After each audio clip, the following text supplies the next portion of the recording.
Good morning, afternoon, or evening, y'all. My name is Shannon, and today we are going to be doing a collective book haul of all of the books I have acquired since this new year started. These are absolutely not in the order in which I bought them, just so we are aware. And most of these books have been new releases since the new year start, because that is, for the most part, the only reason why I buy books now. Anywho. Let's just get started. The first book we have is The Pumpkin Spice Cafe. This book definitely isn't a new release. I believe it was actually published in 2023, but the fourth book in this interconnected standalone series just came out, and I remember seeing it on the list of new releases, and that got me interested in the series. So obviously I had to start at the first one. This book is The Pumpkin Spice Cafe. It is about Jeannie and Logan, and it looks like Jeannie was just given a cafe by her aunt in her will, and so she moves to this small town, and Logan is having no parts of it. He is a super grumpy farmer.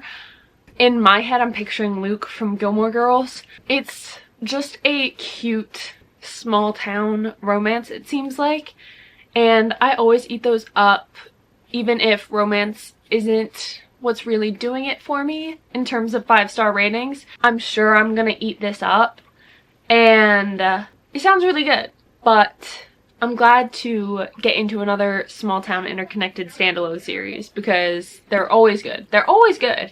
The next one we have A Novel Love Story by Ashley Poston. I read my first Ashley Poston book in December. It was a 7-year slip. I rated that like 4.5 stars, which is an incredibly high rating for me. And I loved the way she wrote. I loved the way her romances felt deeper than just a regular contemporary romance. And I'm very excited to get into another one of her books. I believe this is also Grumpy Sunshine, like the last book. Yes, so this book is about Elsie, and Elsie loves books. She loves novels and is kind of obsessed with the happily ever afters that we get given in these kinds of books. And she is going to a reader's retreat, I believe, and her car ends up breaking down in a town that seems right out of a novel, because it is. She is in the town of her favorite romance series, I believe. Obviously she can't believe it, and there's one person that's there that she can't place, a grumpy bookstore owner. So again, we have Grumpy Sunshine, and it seems really good. I love the magical aspect of Ashley Poston's books, and I'm very excited to read another one of her books. The next book we have is Wild Side by Elsie Silver. This came out 2 days ago when I'm filming this video, and I went to the store on release day because I just absolutely had to get my hands on this book. This is the third book in the Rose Hill series. This specific book is a marriage of convenience trope. So we have Tabitha and Reese, which coincidentally is also my dog's name. But Tabitha has recently taken guardianship of her nephew. Something happened. I believe her sister passed away, and she took guardianship of her nephew. She was already basically taking care of him all the time anyway, and something happens where the guardianship is contested, and she decides she will do like literally whatever it takes to keep this child.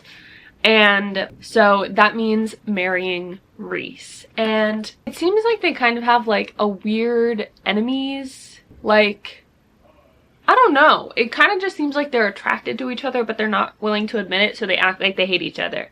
But it seems like it'll be really good. I have loved every book in this series so far. I love Elsie Silver's writing. I will read just about anything she publishes, and I'm very excited to read this.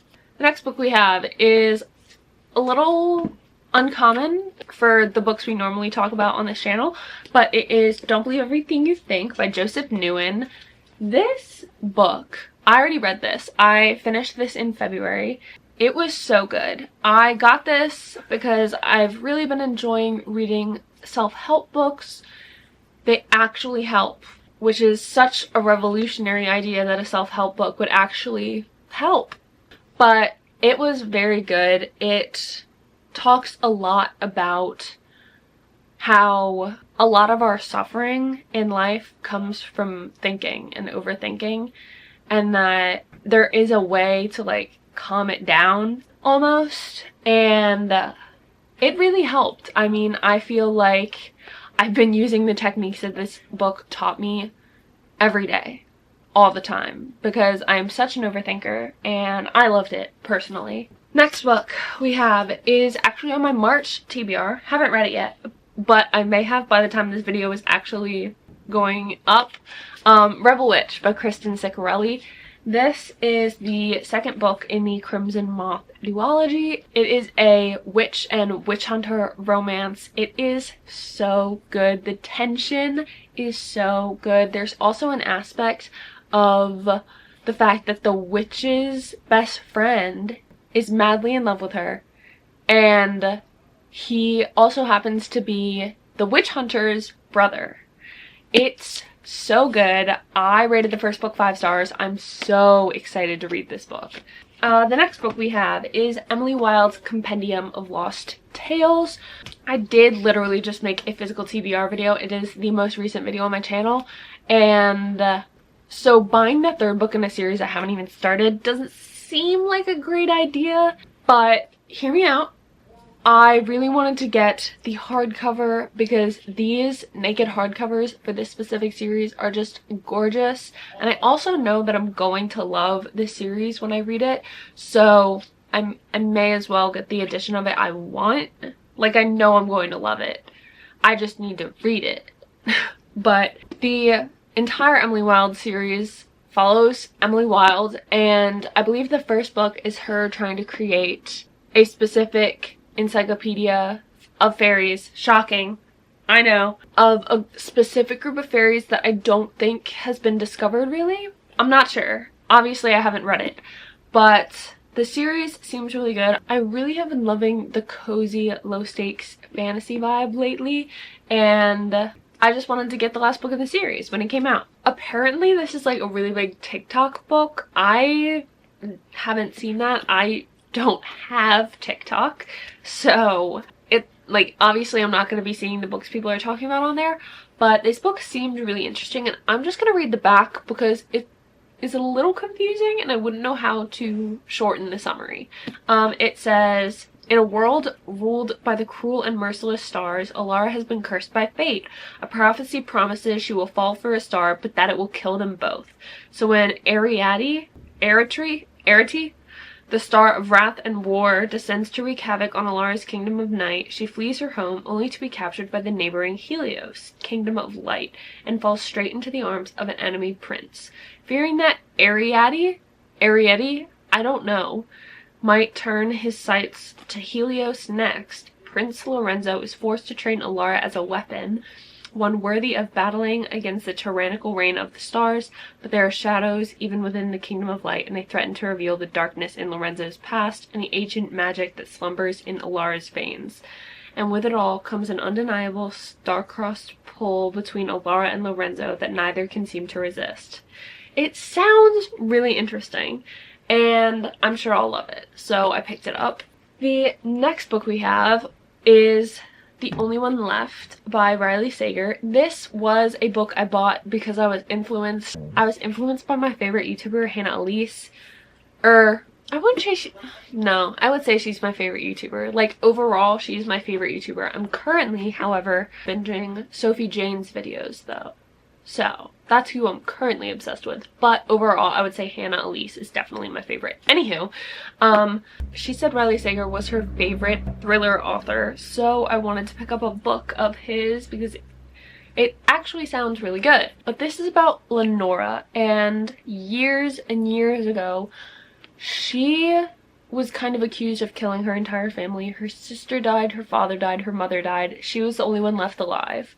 And she said she didn't do it. Police were never able to prove it.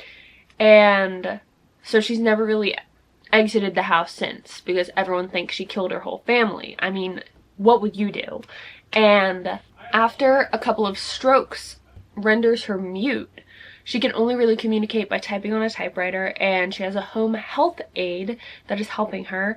And Lenora wants to write what actually happened, and as this home health aide is helping her, things start to get a little weird, and it sounds really, really good. Yeah, I really hope I enjoy it, because thrillers are very hit or miss for me.